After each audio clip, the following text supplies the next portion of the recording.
வணக்கம், இது crime time. நான் பாலவேல் சக்கரவர்த்தி. பாகிஸ்தானில் பாதுகாப்பு படையினர் சென்ற ரயிலை பலோச்சிஸ்தான் கிளர்ச்சிப்படை கடத்திய சம்பவம் நிகழ்ந்துள்ளது. 182 பேரை பணைய கைதிகளாக பிடித்து வைத்திருப்பதாகவும் 11 பேரை சுட்டுக் கொன்று விட்டதாகவும் தகவல்கள் வெளியாகியுள்ளன.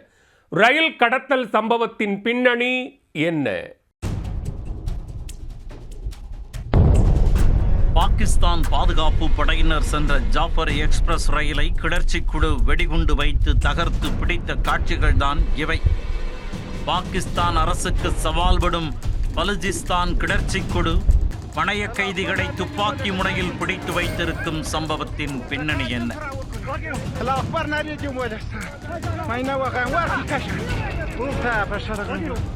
பாகிஸ்தானின் வடமேற்கு பகுதியில் பலுச்சிஸ்தான் மாகாணம் அமைந்துள்ளது.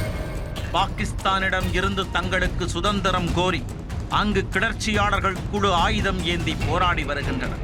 பலுச்சிஸ்தான் சுதந்திர இராணுவம் என்ற பெயரில் இயங்கி வரும் இந்த கிளர்ச்சி குழு பாகிஸ்தான் அரசுக்கு பெரும் தலைவலியாக உள்ளது. இந்த நிலையில்தான் பாகிஸ்தானின் பெஷாவர் நகரில் இருந்து சென்ற எக்ஸ்பிரஸ் ரயிலை அந்த கும்பல் ஸ்கெட்ச் போட்டு கடத்தி உள்ளது. பாகிஸ்தானின் கைபர் பக்துன்வாவில் உள்ள பெஷாவர் நகரில் இருந்து பலுச்சிஸ்தானில் உள்ள குவெட்டா நகருக்கு ஜாஃபர் எக்ஸ்பிரஸ் ரயில் சென்று கொண்டிருந்தது. 9 பெட்டிகள் கொண்ட இந்த ரயிலில் சுமார் 450 பயணிகள் பயணம் செய்ததாக சொல்லப்படுகிறது. பயணிகளுடன் சேர்ந்து பாதுகாப்பு படை வீரர்கள் ஏராளமானோர் அதில் பயணித்துக் கொண்டிருந்தனர்.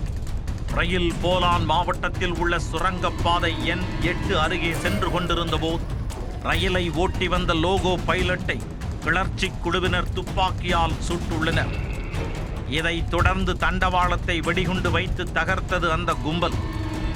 ரயில் செயலிழந்து நின்றதும் ஆயுதம் ஏந்திய கிளர்ச்சி படையினர் ரயிலுக்குள் ஏறி அனைத்து பெட்டிகள் மற்றும் பயணிகளை தங்கள் கட்டுப்பாட்டுக்குள் கொண்டு வந்தனர்.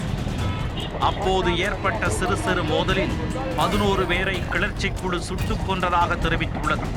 சுமார் 450 பயணிகளில் பாதுகாப்பு படையைச் சேர்ந்த 182 பேரை தவிர மற்ற சாதாரண பயணிகளை கிளர்ச்சிக்குழு விடுவிப்பதாக தெரிவித்துள்ளது. அவர்களை மீட்டு வர பெஷாவரில் இருந்து என்ஜின் ஒன்றை பாகிஸ்தான் அரசு அனுப்பி வைத்துள்ளது. ரயில் தொலைதூர மலைப்பாங்கான பகுதியில் பிடித்து வைக்கப்பட்டிருப்பதால் பாகிஸ்தான் இராணுவம் சம்பவ இடத்தை அடைவது கடினமாக இருப்பதாக அந்நாட்டு அரசு தெரிவித்துள்ளது.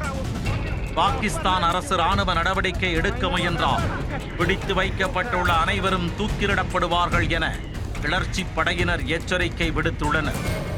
பணைய கைதிகளை மீட்க பாகிஸ்தான் அரசு என்ன நடவடிக்கை எடுக்கப் போகிறது என்பதை பொறுத்திருந்துதான் பார்க்க வேண்டும்.